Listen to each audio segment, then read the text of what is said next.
At an altitude of 2,000 meters, time seems to stand still within the falling snowflakes. Ethan always believed that his deep solitude was a special privilege. He lived in this kingdom of ice, where the only company was the whistling wind and the rhythmic ticking of scientific instruments against the silent frozen cold. But tonight, the atmosphere feels different. The mercury drops sharply, and the wind begins a low, mournful howl that echoes through the narrow valleys of the range. Ethan watched the frost patterns crawl across the glass, unaware that the most powerful storm of the season was about to bring an unexpected turn of destiny. He had spent years recording the temperaments of the sky, yet nothing in his data could have prepared him for the soul he was about to encounter. The storm arrived with a sudden fury, erasing the boundary between the earth and the heavens, turning the world into a chaotic white void of freezing wind. Driven by duty, Ethan stepped out into the freezing maw of the blizzard.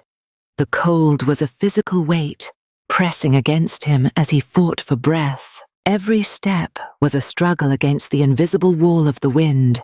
He could barely see his own hands in the blinding swirl of the winter storm. Amidst the deafening roar of nature, a sudden, unnatural shape caught the corner of his eye, a splash of color that did not belong in this white. His heart hammered against his ribs.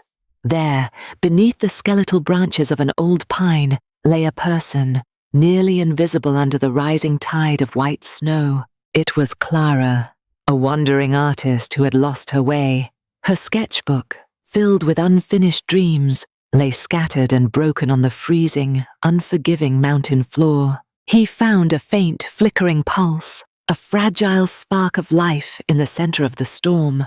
It was a heartbeat that demanded he fight for her. He carried her like a precious broken bird, shielding her from the biting wind with his own body as he fought his way back to safety. The door shut out the chaos, leaving them in a sudden, heavy silence.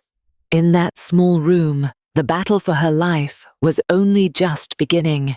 He built the fire until the hearth glowed with an intense heat.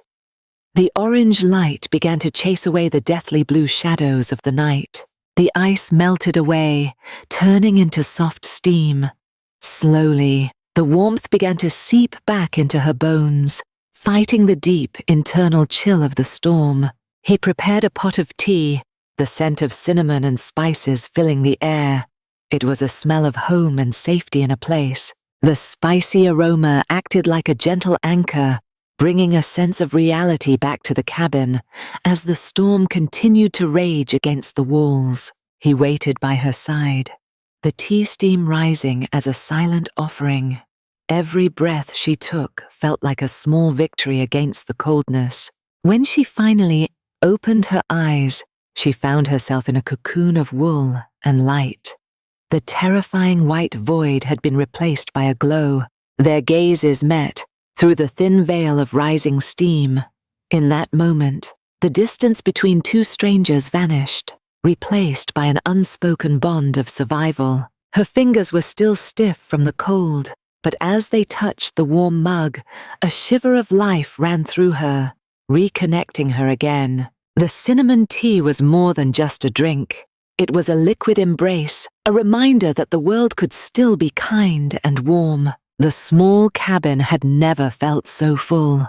The presence of another soul transformed the lonely outpost into a sanctuary against the harshness of winter. Outside, the storm began its slow retreat. Inside, the fire continued to burn, creating a world of gold where two lives had suddenly and finally converged. They sat in the comfortable silence of survivors, the air between them thick with the stories they had yet to tell and the scars they carried.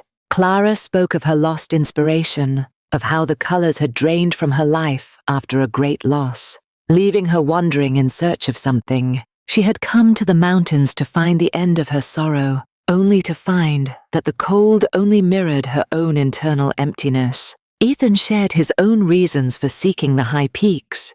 He was running from the noise of a past that had left him feeling hollowed.